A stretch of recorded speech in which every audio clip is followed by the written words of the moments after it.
Hi, this is Becky. Welcome back to my channel. I'm going to be reading day 18 of our Wandering in the Wilderness series. It says, Death requires cleansing. Read Numbers 19. He entered the most holy place once for all by his own blood, thus obtaining eternal redemption. Hebrews 9:12. One of my favorite shirts has a grease stain I cannot remove. Some stains are like that.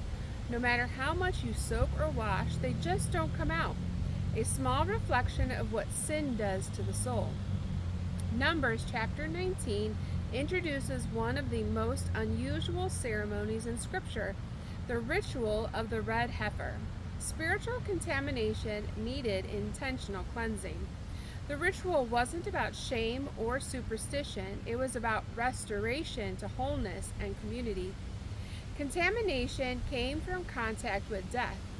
In a community where burial was a sacred duty, this purification was essential for maintaining spiritual cleanliness. The instructions were specific. Tell the Israelites to bring you a red heifer without defect or blemish, and that has never been under a yoke. This perfect animal would be slaughtered and burned completely. Hide, flesh, blood, and dung, along with cedar wood, hyssop, and scarlet wool. The ashes would be mixed with water to create the water of cleansing. The purpose was clear: for purification from sin. Anyone who touched a dead body, bone, or grave would be ceremonially unclean for 7 days.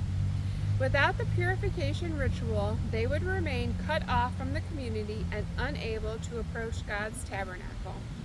God declared that this is a lasting ordinance.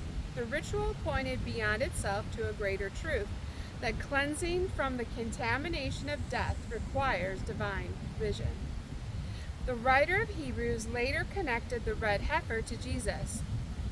The blood of goats and bulls and the ashes of a heifer sanctify them so that they are outwardly clean.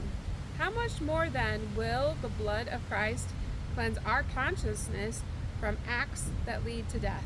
Hebrews 9:13-14. You can go a little deeper. How does this ceremony point forward to the ultimate sacrifice of Christ? God has not left us stained. Instead, through Jesus, we are not only made clean, we are made new. Pray with me. Lord, it is easy to feel hopelessly stained, like an old shirt marred beyond repair. We are deeply thankful for your sacrifice, for your blood that purchased our forgiveness.